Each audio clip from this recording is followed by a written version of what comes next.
everyone, it's Jego Reyes for CNN Philippines 10, where we break down major stories from here and abroad into bite-sized facts in 10 minutes. A number of consumers are cutting down on unnecessary expenses because of soaring prices. Despite this, the local economy still expanded in the third quarter. From 4.3% in the previous quarter, the Philippine Statistics Authority said the gross domestic product or GDP growth expanded to 5.9% in July to September. This makes the Philippines the fastest growing among major emerging economies in the region. The growth drivers are wholesale and retail trade, repair of motor vehicles, financial and insurance activities, and construction. The year-to-date average growth is at 5.5%. This means the economy needs to expand at least 7.2% in October to December to reach the government's full-year target of 6.7%. The National Economic and Development Authority says it expects the coming holiday spending to give that needed boost to reach the full-year growth goal. Balisacan points out that inflation, or the rate of increase in prices of goods and services, will be a key factor as well. It slowed to 4.9% in October from 6.1% in September. The focus is ensuring that reduction, that decrease in inflation reported in for the October 2023 will be sustained in the coming months. We have more confidence in that now happening because we are off the partly because we are off that typhoon season.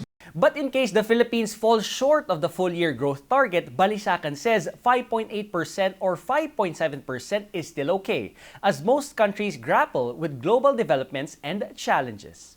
The Agriculture Department, in partnership with the World Bank, has allotted about $1 billion for 3 newly launched programs. This include the Philippine Rural Development Project or PRDP Scale Up, Mindanao Inclusive Agriculture Development Project or MIADP, and Philippine Fisheries and Coastal Resiliency Project or FishCorp. Una, ma-address natin yung mga constraints nga sa value chain. Pangalawa, magkaroon tayo ng mga value chain infrastructure. Ma-ensure din natin na yung mga problema sa logistics, problema sa distribution. The PRDP Scale-Up also aims to provide government aid to farmers and fisherfolk from far-flung areas to help boost their production, as well as encourage the participation of women in the agriculture sector. The PRDP Scale-Up covers all 16 regions, composed of 82 provinces, and is being implemented for 6 years, from now until 2029. The FishCorp project, meanwhile, targets to improve management of fishery resources, particularly the fisheries management areas in 24 provinces in 11 regions. There will also be sustainable agri-fishery-based economic activities under the MIADP, intended for the agriculture workers in Mindanao, especially indigenous people. Of the total funds from the World Bank, $600 million are meant for the PRDP Scale-Up, $200 million for the FishCorp project, and $120 million for the MIADP. The World Bank reiterates the programs will help solve climate change-related problems as well as enhance inclusivity in the agriculture sector. First Filipina Olympic gold medalist and champion weightlifter Heidelin Diaz Naranjo has established a weightlifting training center in Halahala, Rizal, which aims to give hope to young athletes who want to follow her footsteps. She started training kids 5 to 17 years old with her husband Julius Naranjo as the coach.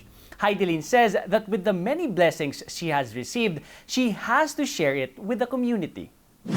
And news from San Miguel Corporation. The Magnolia Hotshots continue their winning streak from the off-season after outlasting the TNT Tropang Giga 110-102 during the PBA season opener. Magnolia import Tyler Bay impressed in his debut, leading the Hotshots with 31 points and 20 rebounds.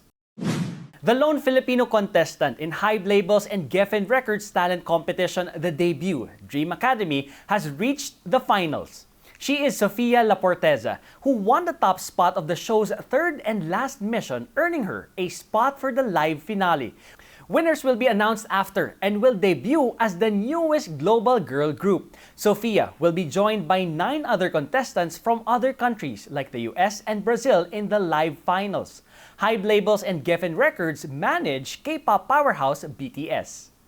World-renowned chef Gordon Ramsay will open his first restaurant in the Philippines next year.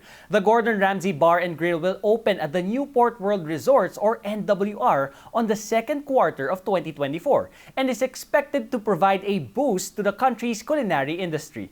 It will serve the popular rare breed steaks of Chef Gordon, grilled specialties, and fresh market seafood. NWR Chairman Kevin Tan shares the opening of the restaurant is part of their epic transformation and will surely give their guests a wonderful and memorable experience. The incidents of violence, discrimination, and abuses against women are the reasons why Republic Act 9710 was enacted.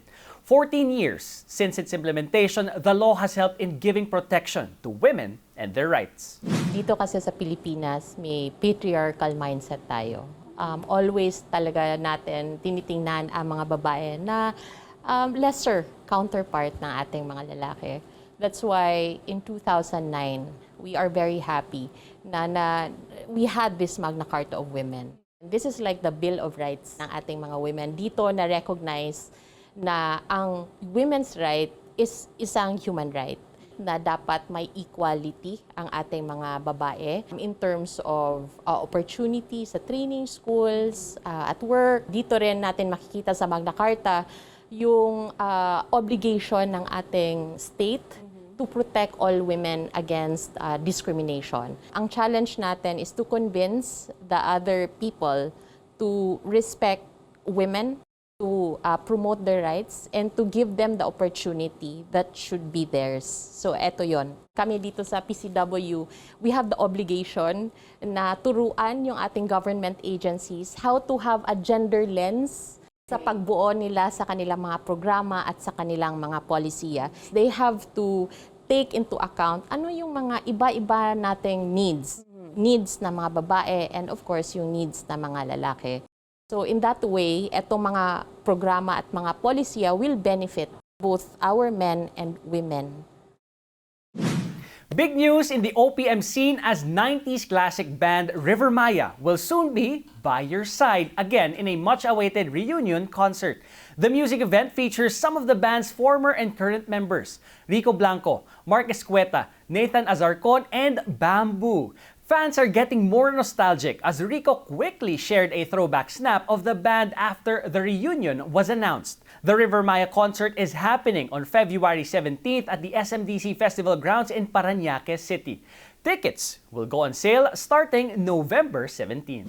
The Philippines representative to the 2023 Miss Universe pageant, Michelle D, has given a peek on what her national costume will be. On Instagram, Michelle posted a video of her wearing a military uniform with a caption, Hint 1, and national costume as one of the hashtags. Still on Miss Universe, Katriona will return as the pageant's backstage correspondent alongside American TV personality Zuri Hall. Katriona says she's excited to host Miss Universe again after her stint in 2022. Big changes and new emotions await moviegoers as the first trailer for Inside Out 2 has been released. It's the sequel to the original 2015 animated movie featuring an 11-year-old girl and the 5 emotions in her brain: joy, sadness, disgust, fear, and anger. But there's a new emotion this time: anxiety. Inside Out 2 will be out in theaters on June 14th. And now for our 10-second trivia. Who invented the first two-way video telephone? Daniel Dingle, Eduardo San Juan, Gregorio Zara, or Mark Loynaz? Gregorio Zara is the inventor of the first two-way video telephone. It is called videophone and was invented in the 1950s. This invention enabled the caller and recipient to see each other while conversing, paving the way for video conferencing. Zara was a Filipino engineer and physicist with 30 patents under his name. And that's it for CNN Philippines 10. I am Jego Reyes, giving you news you can use, news you can trust in 10 minutes. Thanks for joining me today, and see you again next time.